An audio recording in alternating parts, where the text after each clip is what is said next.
Welcome to This Explainer. Today, we're diving into John Coley's Bloody Bones, and we're tackling one very specific, totally fascinating question. How exactly is this story different from your run-of-the-mill middle-grade horror tales? We're going to break down the architecture of this book and see how it completely subverts genre expectations to give us a genuinely dark, psychological narrative. Because, at first glance, you gotta ask, is this just another classic kids' ghost story? It brilliantly lulls you into this false sense of security before literally pulling the rug out from under you. You pick up a book about two teens exploring a haunted house, you expect the usual, right? A couple jump scares, maybe a spooky moan, a thrilling escape at the end. But Bloody Bones? It actually weaponizes those exact expectations against you. Just think about how the nostalgic setup of Chapter 1 clashes so hard with the visceral reality these characters actually end up facing. On the surface, you've got the classic tropes. Kids sneaking out with flashlights to a creepy house. It feels like a fun, low-stakes adventure, but the reality is way sharper. They're riding in on an e-bike, dealing with blood magic locks, and uncovering a history of documented real-world madness. It's a massive, massive tone shift. Part 1. The Bait, a familiar setup. We kick things off in this sleepy Alabama town right in the middle of oppressive, deep summer heat. Best friends Winston and Gabby are sneaking into the crumbling walls of the old Weimer estate, and their perspective is just so innocent, honestly. Listen to Gabby's mindset here. You kidding? I was born ready. It's urban explorer time. They've got their rappelling gear, their smartphones on night vision mode, hunting for ghost orbs. They really think they're just filming a fun little YouTube video. They are absolutely convinced they're the stars of a standard adventure where they hold all the cards. Part 2. The structural twist, a psychological descent. But man, the second they breach that house, the whole narrative structure just shatters. Gabby vanishes, these heavy doors slam shut, and Winston is suddenly pushed through this brutal gauntlet designed to break his mind. And what's wild is the chapters literally force him to physically and mentally navigate the Kubler-Ross stages of grief as he goes deeper underground. Think about it. He starts in denial with that grotesque bronze monkey puzzle.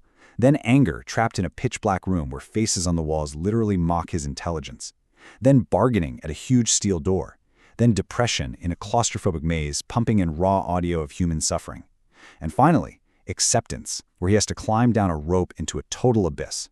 He's grieving his situation, his loss of control, and maybe even the loss of his best friend. Part 3. The Adult Consequences. Epistolary Lore.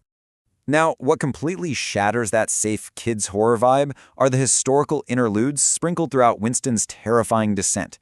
The book actually hits pause on Winston's journey to explain how this nightmare house was built, and it does this by completely changing the storytelling format. Coley uses an epistolary narrative, a story told through documents, medical reports, obituaries, formal letters. It uses these to expose the absolutely life-ruining effects the villain, Weimer, had on adults.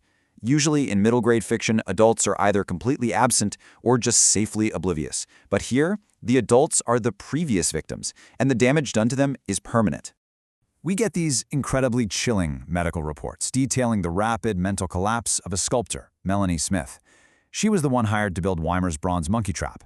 And the reports show her brought into a hospital, speaking archaic German, refusing to eat.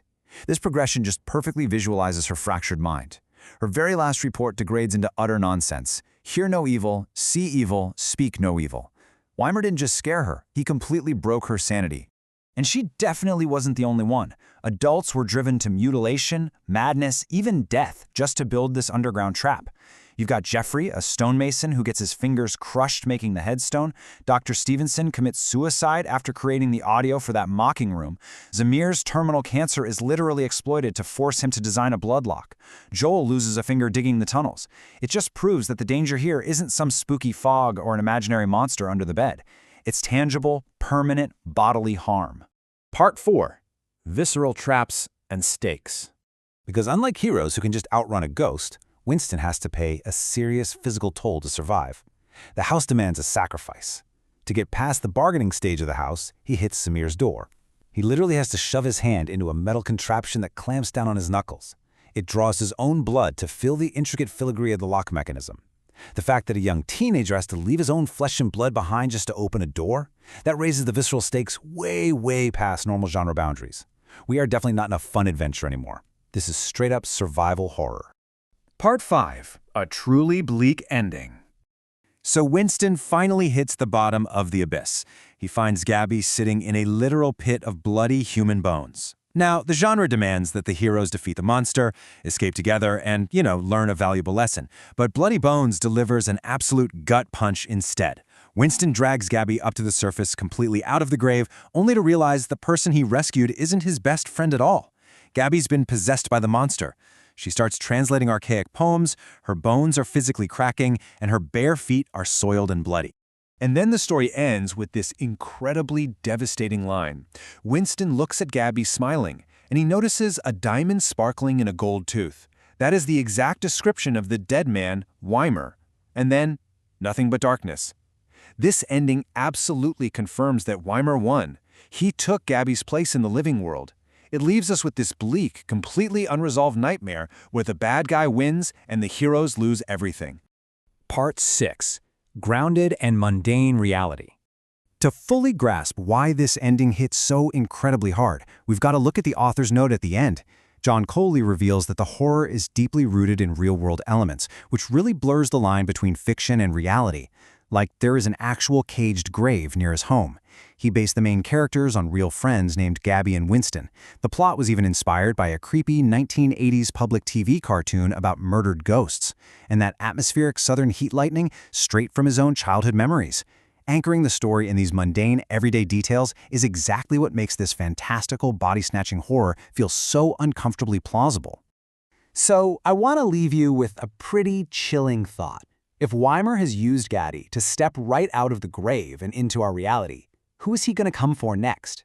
A monster who can actually win, who can steal an innocent kid's life, and who exists in a world grounded in our everyday reality?